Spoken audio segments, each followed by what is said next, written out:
Alleluia, Alleluia, Alleluia, Alleluia.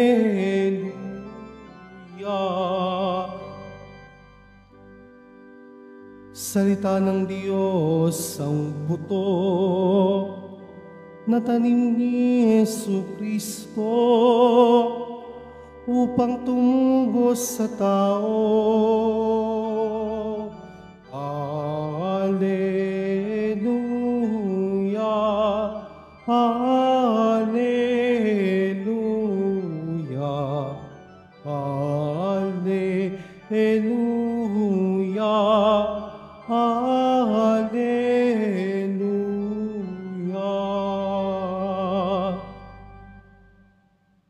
Sumainyo ang Panginoon.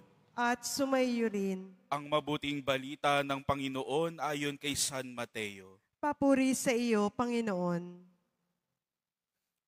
Noong ding araw na iyon, si Jesus ay lumabas ng bahay at naupo sa tabi ng lawa.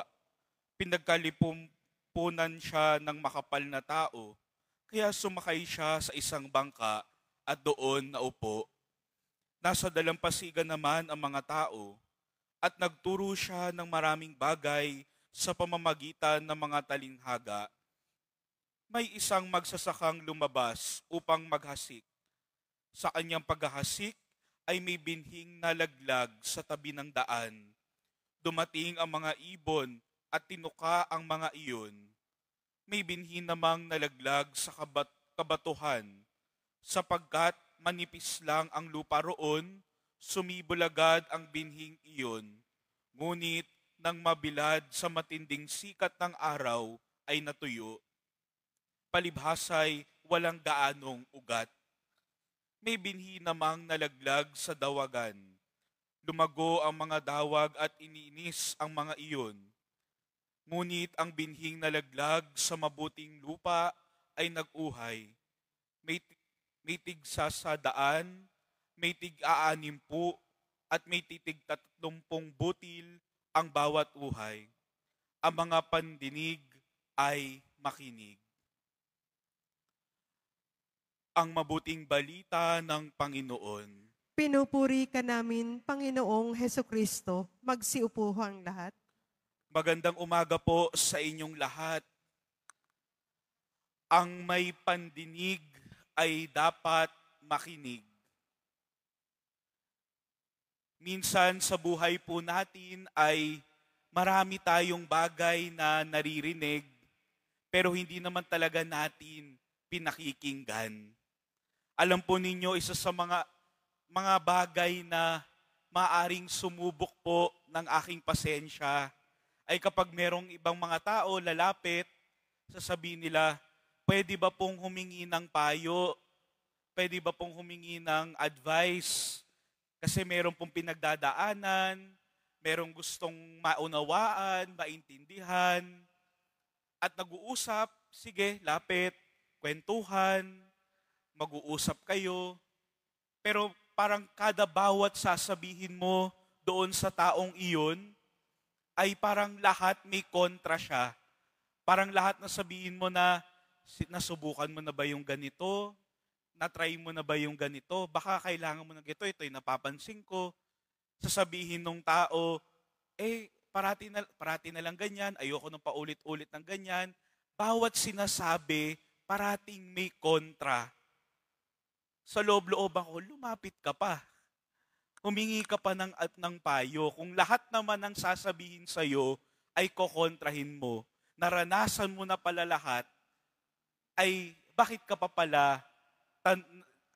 pa hihingi ng payo kung alam mo sa sarili mo ay nakapag-desisyon ka na sa isang bagay. Alam po ninyo mga kapatid, marami tayong naririnig sa ating kapwa, naririnig dito sa banal na misa, naririnig sa homilya. Pero ang tanong, nag-uugat ba talaga ito sa ating buhay? Talaga bang nagkakaroon ng saysay, ng kabuluhan sa ating buhay? Kasi minsan, papasok po tayo, magdarasal po tayo, maglilingkod po tayo sa banal na misa, pero paglabas, parang walang nangyari. 'Di ba ang banal na misa, dito sana po natin nakakatagpo ang ating Panginoon, ang mahal na poong Jesus Nazareno. Pero minsan, kapag pumasok tayo, nakapagdasal, may mga pagkakataon na parang walang nangyari.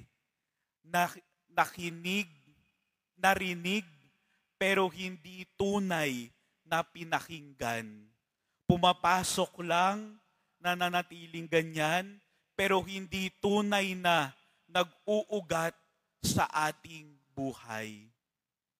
Ito po ang hamon sa atin ngayong araw na ito, ngayong linggo na ito. Kung maalala po ninyo noong linggo, yung tungkol sa Ebanghelyo ni Maria at ni Marta, sinabi ng Panginoon kay Marta na pinili ni Maria ang mas mabuting parte, na maupo at makinig sa salita ni Jesus. Ito po ang panalangin natin ngayong linggong ito, ngayong araw na ito, na sa araw-araw nating sa mga pagsabak natin, sa mga iba't ibang bagay, sa pagharap natin sa ating araw-araw na buhay, panalangin po natin sa ating Panginoon na hindi lamang maririnig yung mga salita, yung mga binasa dito, yung mga panalangin natin sa banal na misa, yung mga personal nating mga panalangin, pero higit sa lahat, humingi tayo ng grasya mula sa Panginoon na tunay na umugat ito sa ating buhay, sapagkat sa bawat pakikitagpo natin sa Panginoon, sa ayaw natin at sa gusto, malaman ba natin, maunawaan natin o hindi, may nagbabago sa ating buhay. Hindi agad-agad. Kagaya ng pagtubo ng isang halaman mula sa buto hanggang sa maging halaman sa paglalim ng kanyang ugat, lahat ng bagay na ito ay may tamang panahon at kailangan dumaan sa isang proseso.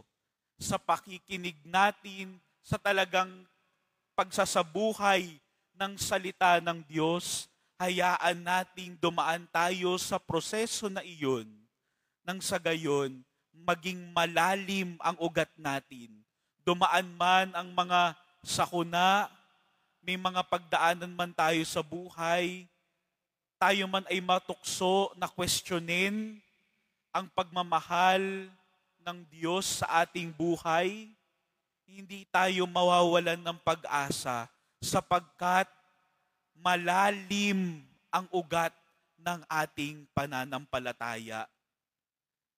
Mga kapatid, idalangin natin sa Panginoon na bigyan tayo ng grasya na maging bukas sa ating araw-araw na buhay, nang sa gayon ay tunay nating pakinggan, sumunod, at isabuhay ang lahat ng kanyang mga turo. Amen.